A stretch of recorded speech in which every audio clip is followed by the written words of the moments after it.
Okay, let's unpack this. Usually, when we talk about a blueprint, there's this, inherent expectation of absolute stability. Oh, absolutely. I mean, you think of engineering, right? Right. An architect draws a thick, solid line for a load-bearing wall, and the builder constructs that wall exactly on that line. And you just trust it. Exactly. For the next 100 years, you just trust that it's going to hold the roof up. You don't, wake up wondering if the wall decided to move 3 feet to the left overnight. No, because structural engineering operates on a guarantee. A brick is a brick. It doesn't change its structural integrity based on its mood or, the context of the room. Right. But then you take that exact same expectation of stability and you step into the world of human cognition. Which is incredibly messy. So messy. You look at identity, at the invisible psychological systems we build to navigate our daily lives, and suddenly that blueprint is drawn in disappearing ink. Yeah, that's a great way to put it. Disappearing ink. I mean, we are looking at an architectural landscape that is constantly, violently shifting beneath our feet, and yet we're still trying to navigate it like it's a solid concrete floor. Which is basically the absolute definition of building your entire existence on a fault line. Oh, wow. Yeah. You're applying the physics of solid matter to a system that is essentially fluid. And then, you're surprised when the house completely collapses. So today, to you listening, we are taking on an incredibly ambitious mission for this deep dive. I am looking at a stack of sources here that detail the mechanics of human structural reality. It's a real masterclass of material. It really is. Specifically, we're going to dissect the second half of a concept called calibration and the entirety of another framework known as shifting scale. Which are so fundamental. Yeah. Our goal is to figure out why the language and the concepts we use to build our lives constantly betray us. And more importantly, how to actually redesign the architecture of our choices so we stop crashing into reality. Right, because the overarching theme we are dealing with here is hidden architecture. The stuff we can't see. Exactly. We are going to examine the invisible structures that dictate how you experience every single interaction, every failure, and every success. So let's start right there with this idea of scale confusion or scale failure. It's such a massive concept. It is. The core argument in these sources is that a concept can be entirely true in one specific frame of reference and then utterly false in another. Without ever ceasing to be the exact same concept. That's the crazy part. Right. And the trap is that people mistakenly assume that if a word is stable, if we all agree on the dictionary definition of a word, its meaning is therefore universally stable, no matter where or how broadly we apply it. It is a massive cognitive blind spot. We treat scale as if it's just a passive backdrop against which life happens. But the text says it's not a backdrop at all. No, not at all. The argument here is that scale is actually a constitutive element of meaning. It fundamentally changes the molecular structure of the concept. Okay, break that down for me. Well, when a concept moves from the microscopic scale of your individual body up to the household, then scales up to a corporate institution, and finally to a nation state, the concept doesn't just get bigger. It stretches. Exactly. It stretches, it thins out, it thickens, it fractures. The mechanics of the concept change entirely. I want to make sure I'm fully grasping this because on the surface, it kind of sounds like we're just complaining about semantics. It's definitely not just semantics. Right, because it sounds like a vocabulary problem where we just need more precise words. Like if I press my nose right up to a pointillist painting, I see tiny dots of blue and green paint. Sure, the immediate data. Yeah. That is the empirical reality at a distance of 1 inch. But if I step back 20 feet, I'm looking at a flowing river. I can't use the rules of individual static dots to explain the current of a river. That's a perfect analogy. But is that what we're talking about? Just a mismatch of descriptive language? It goes much deeper. It is far more dangerous than just needing a better thesaurus. It is a literal reality distortion problem. Because when you confuse the scale, you start making catastrophic decisions based on a total misunderstanding of the physics of your situation. Oh, I see. Yeah, you start treating an abstraction that is useful for coordinating a million people as if it were an undeniable law of nature governing a single human being. Let's ground this for everyone listening. What is a specific, everyday example of scale failure? The clearest example the material gives is the difference between weather and climate. Well, that's a good one. Right? Let's look at the scale of bodily immediacy. At that local individual scale, the sensory data is king. You walk outside in January, the wind hits your face, and you say, it is freezing today. And that is a true statement at the scale of your nervous system. Exactly. But then you scale the concept of temperature up to a planetary pattern. You are no longer talking about nerve endings. You talk about models. Yes. You are talking about statistical models, ocean currents, and decades of atmospheric carbon data. At that macro scale, you say, the climate is warming. And the scale error happens when the human brain, which, evolved to prioritize immediate physical danger, tries to overwrite the macro reality with the micro reality. Exactly. Someone stands in their driveway holding a snowball in the dead of winter and says, look, global warming is a hoax because my hands are currently cold. They're using the word temperature in both contexts. But its evidentiary structure has completely mutated. You are dragging a concept from the scale of immediate physical sensation and forcing it into the scale of long-range planetary statistical abstraction. You're using the rules of the blue dot to argue with the river. That is exactly what scale failure is. Now, real quick, before we look at how this applies to human society, I want to pause for a second. Just a quick note to you listening. Oh, right, the impartiality mandate. Yes, we are about to look at some highly charged examples from the source material regarding things like systemic structure, economic value, and merit. And we aren't bringing these up to take a political stance, left or right. Not at all. We are looking objectively at the mechanics of how these concepts behave when they are stretched across massive societal frameworks and how that stretching creates friction completely, regardless of your personal ideology. Because the mechanics of scale confusion operate completely independently of political affiliation. It's a structural math problem, not a partisan debate. Right.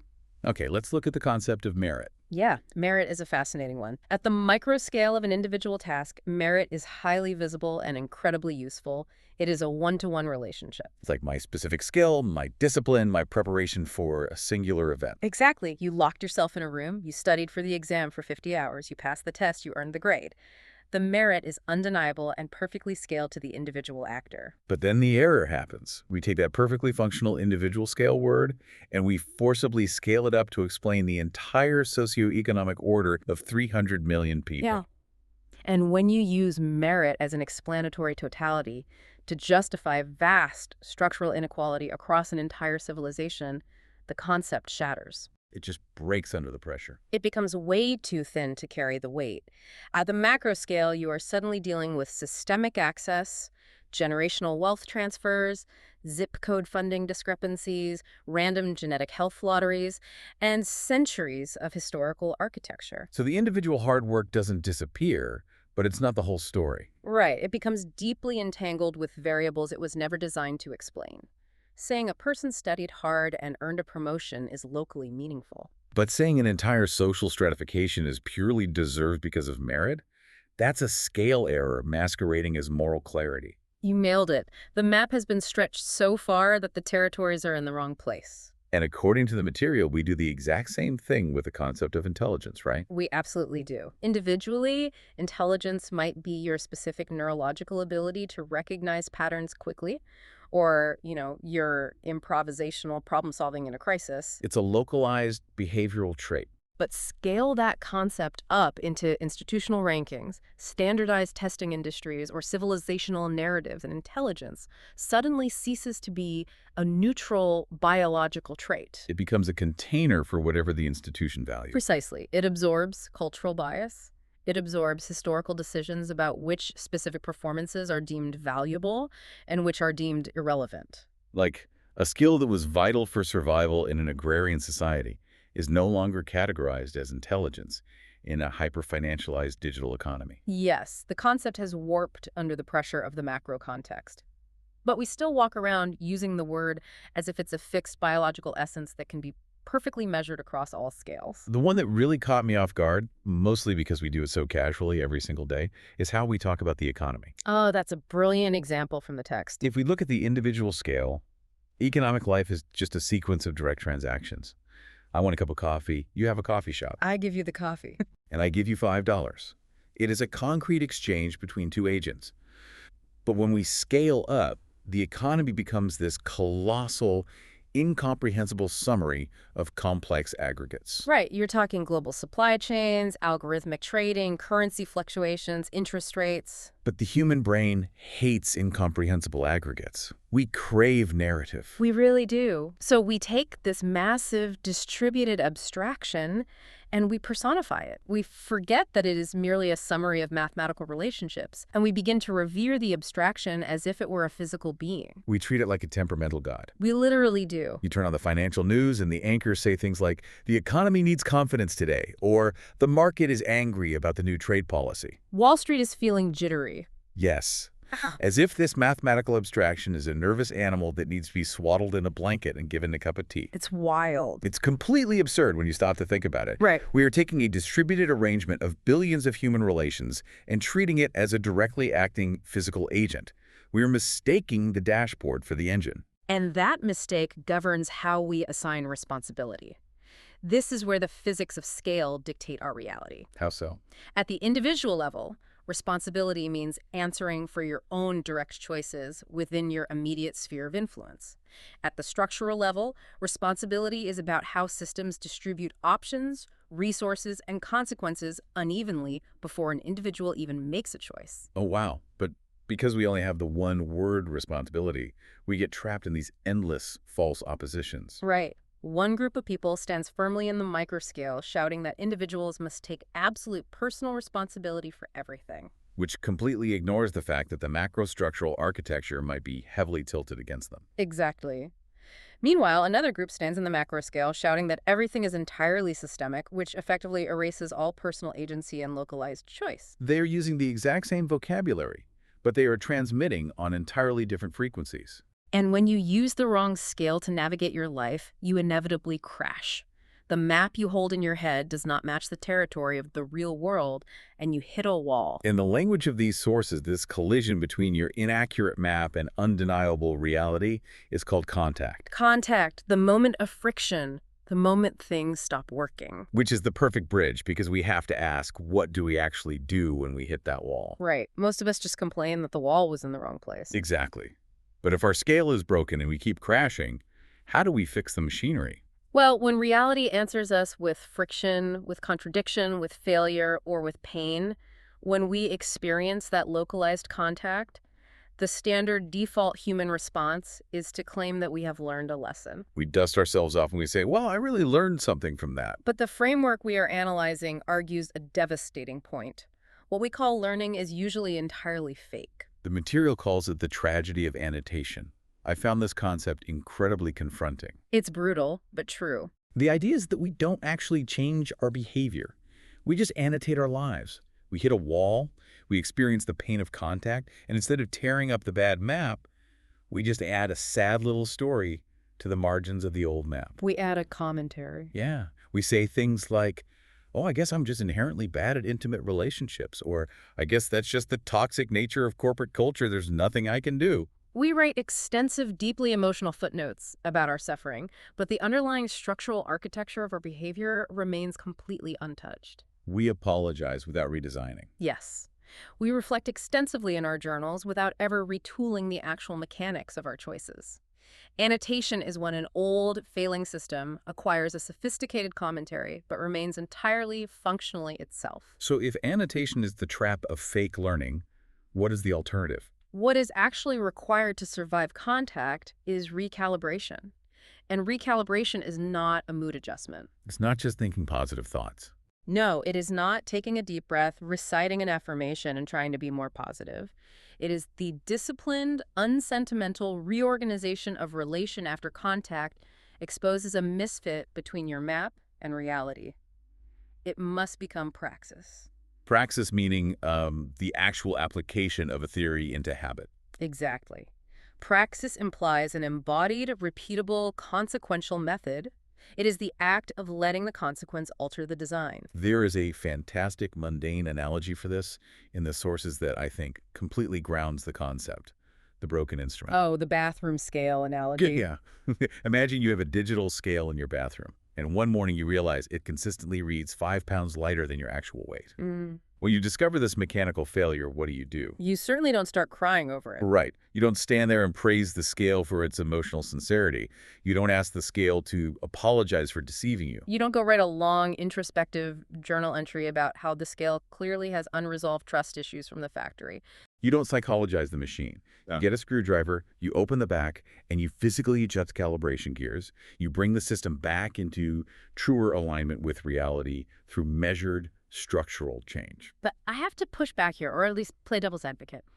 If the process is as mechanical and obvious as fixing a bathroom scale, why on earth do humans resist it so violently? That's the million-dollar question. Why do we vastly prefer the theater of apologies, the drama of the journal entry, to actual redesign? Well, according to the text, it's because adjusting the gears of your own life requires passing through specific thresholds of psychological discomfort that most people simply refuse to tolerate. The material outlines 3 structural movements required for actual recalibration, and each one demands a loss of ego. The first movement is contrast. Contrast, which means refusing to wallow in a state of vague, generalized discomfort. Right. Vague discomfort is a defense mechanism. It allows you to feel bad without demanding that you change. Exactly. Contrast requires you to sharply name the intended relation versus the actual relation.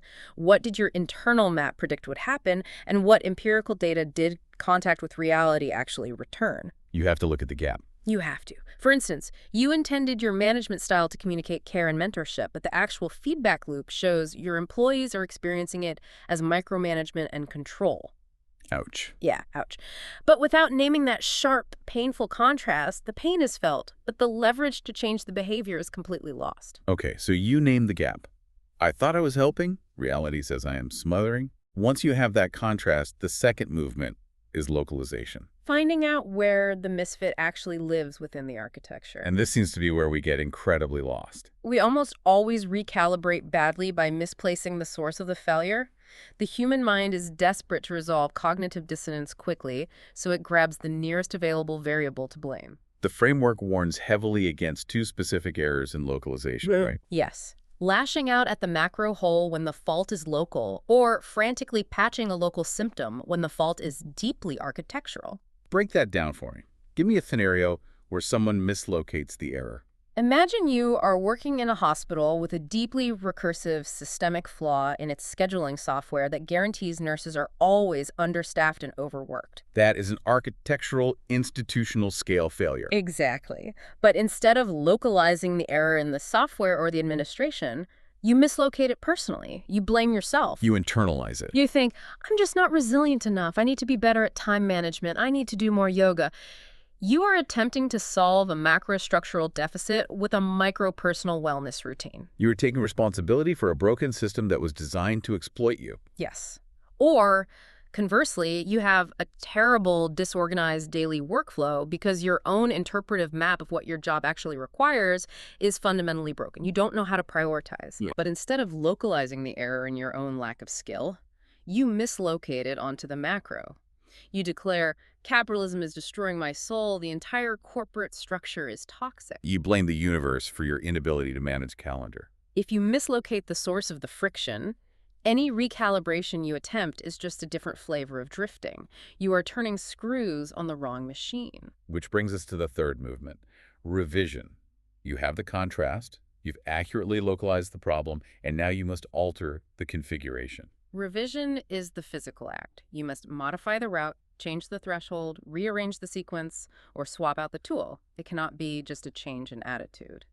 So if a concept you use repeatedly expands beyond its valid scale, like using your individual standard of perfection to judge the messy collaboration of a 10-person team, what do? Revision means consciously, structurally redesigning your evaluation rubrics. It has to be operational. But again, to go back to my question, why is this structural revision so terrifying for us?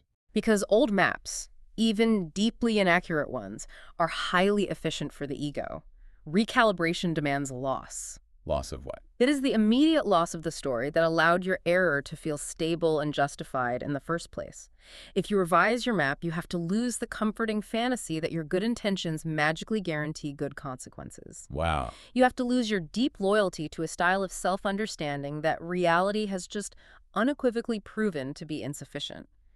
We resist recalibration because our identity is deeply intertwined with the very architecture that contact is pressuring us to tear down. We would quite literally rather keep a broken map that tells us we are the tragic hero of the story than draw a new map that requires us to admit we were driving in the wrong direction and need to change. It's a tough pill to swallow. So if we want to localize the error accurately and revise successfully without our ego hijacking the process, we need a diagnostic tool. We need a map of our own internal architecture to see where the rot actually is. Which leads us to the absolute core of this deep dive. Yes, the four-dimensional pillars, or the 4DP. The 4DP is the foundational architecture of human choice.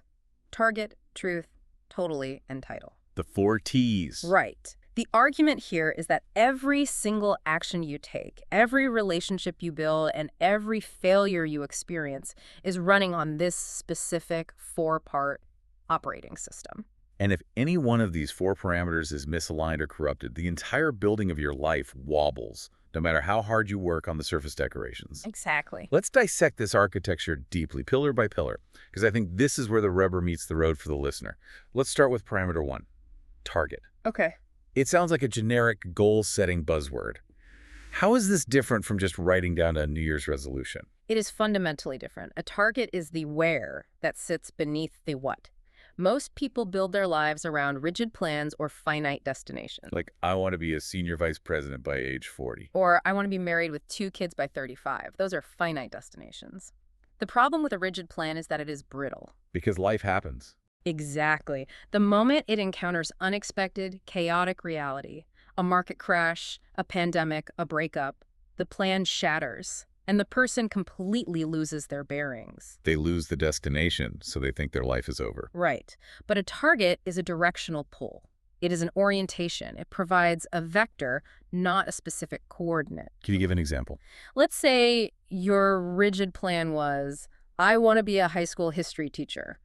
That's the destination. But if you dig beneath that, your actual target, the foundational pull is, I want to help people see the connections they couldn't see before. That is a directional orientation. So if the school district cuts funding and you lose your teaching job, the plan is ruined, yes. You grieve the loss.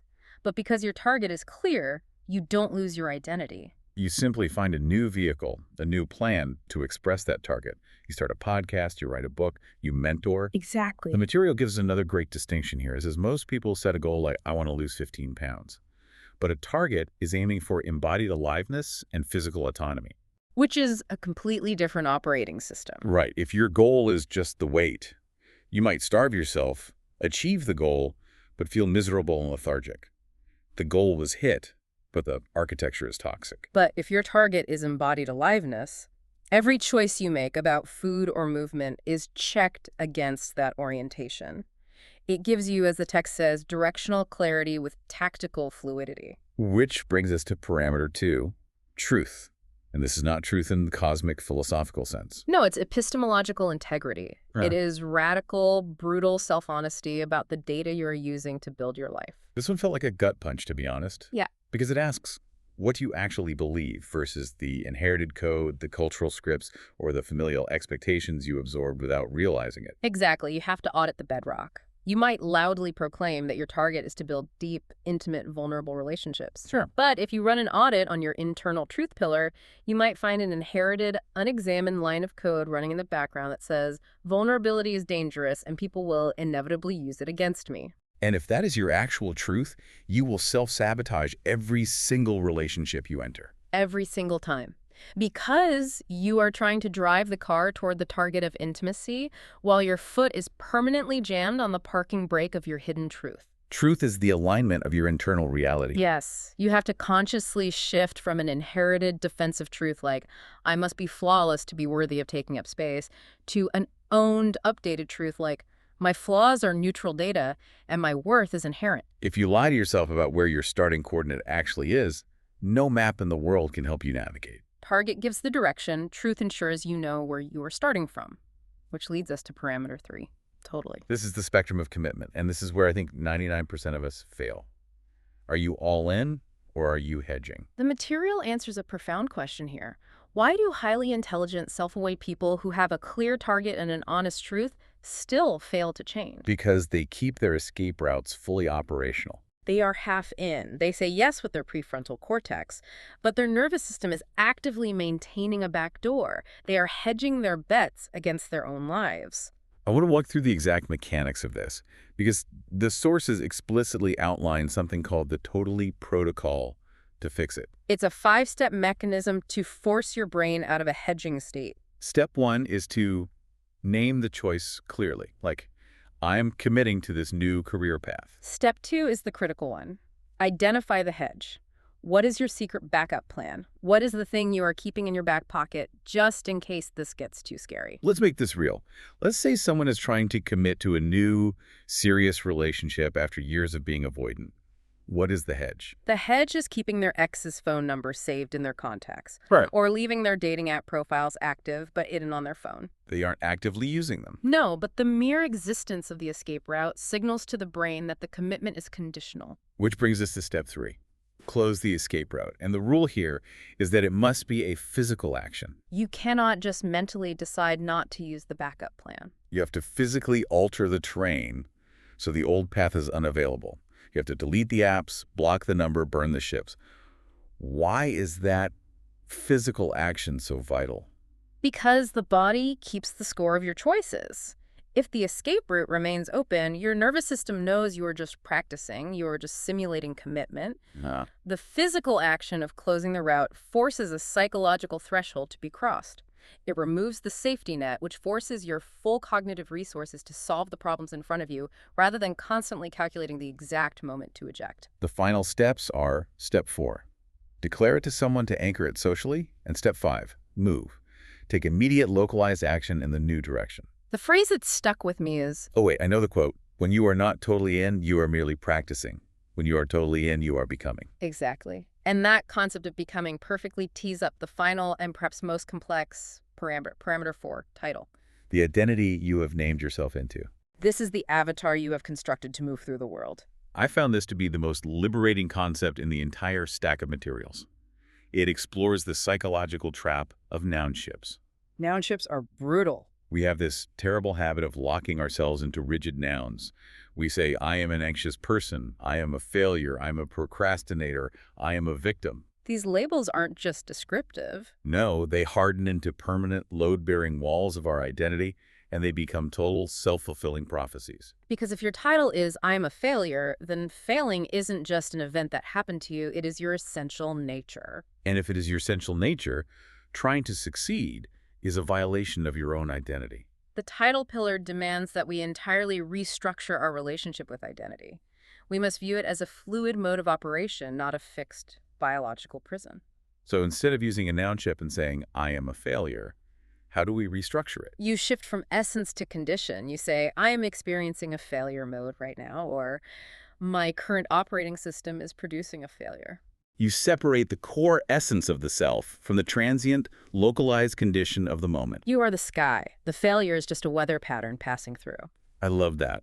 So rewriting the title of your life doesn't mean picking a new, static job description like, I am now a successful entrepreneur. No, it means choosing a narrative stance, a story to live inside. You choose a title like, I am the one who shows up, or I am someone who chooses alignment over comfort.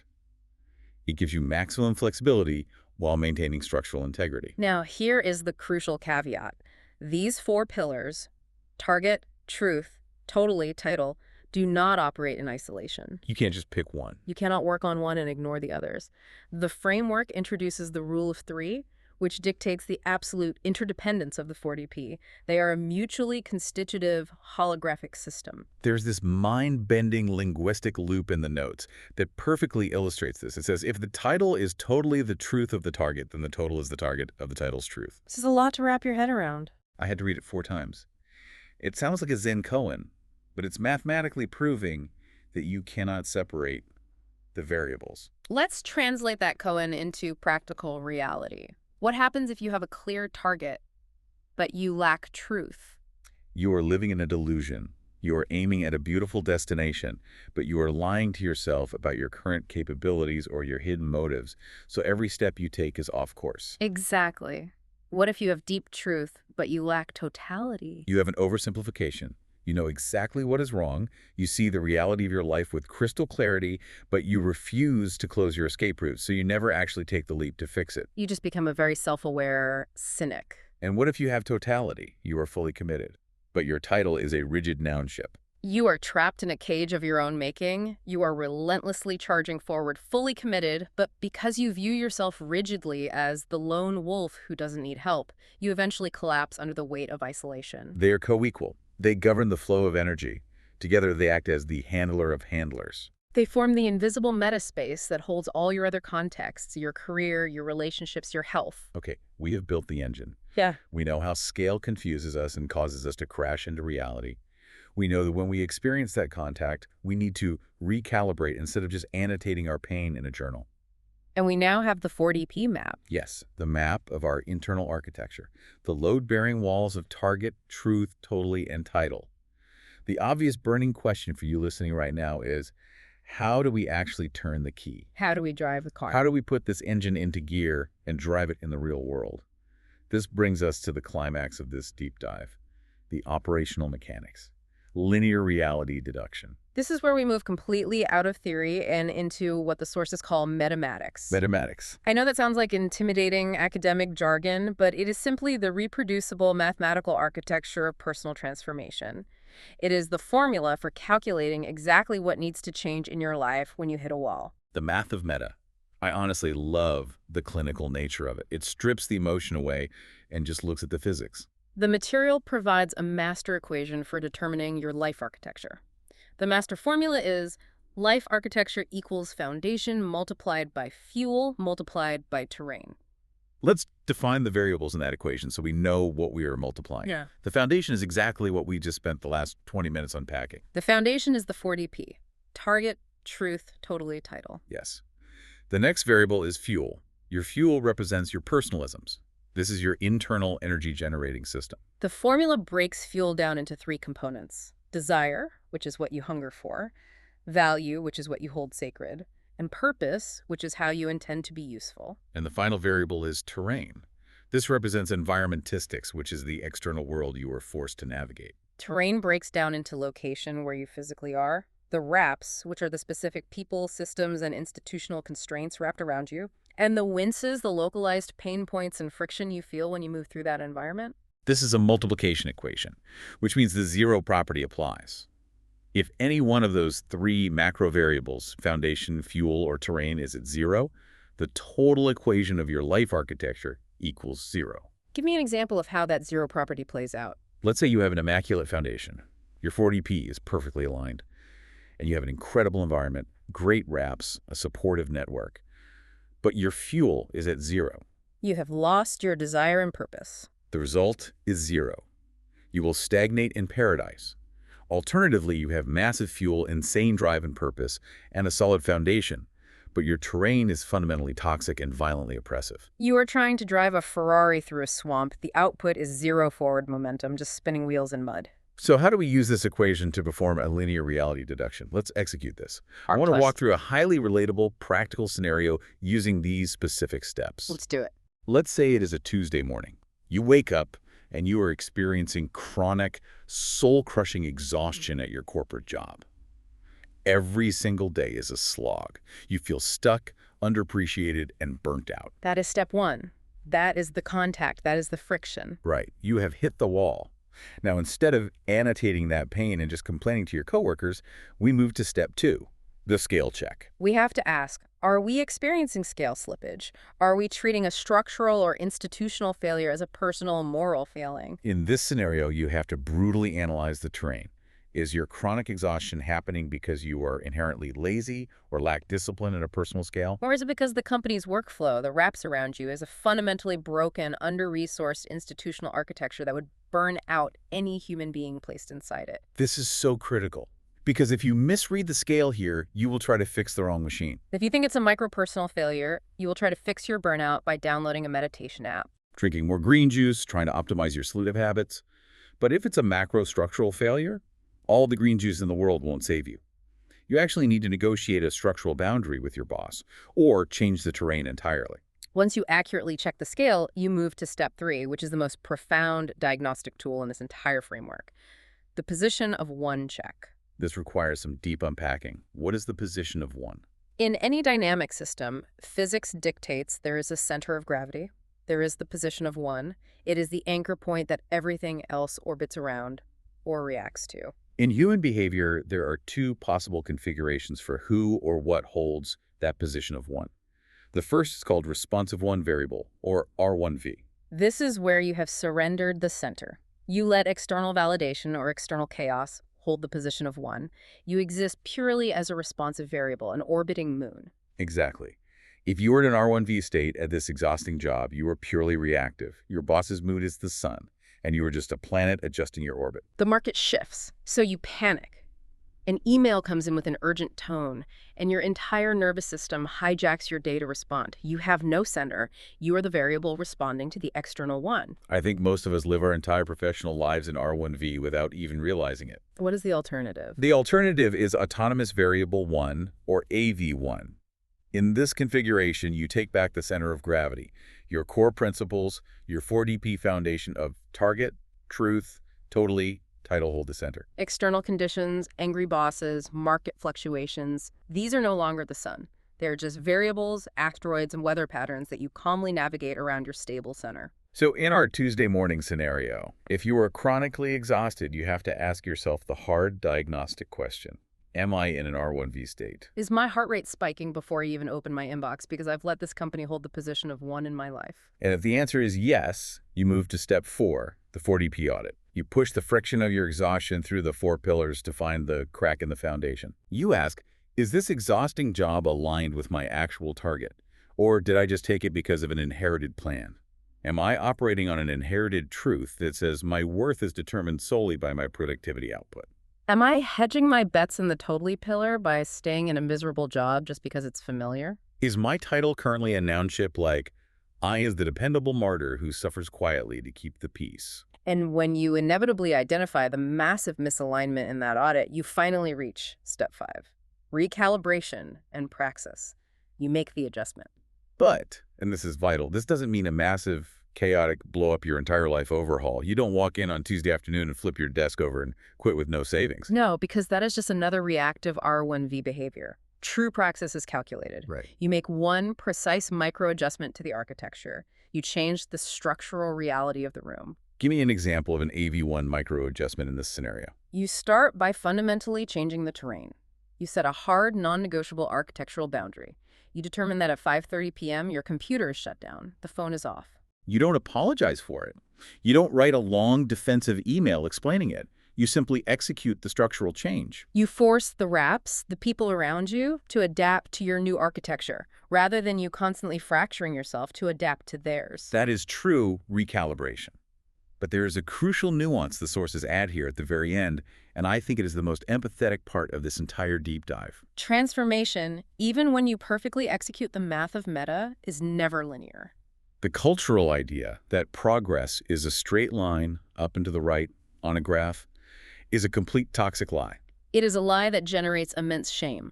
The framework clarifies that human becoming is not a straight line, it is a spiral. The text calls it the spiral of becoming. Which means you will inevitably drift.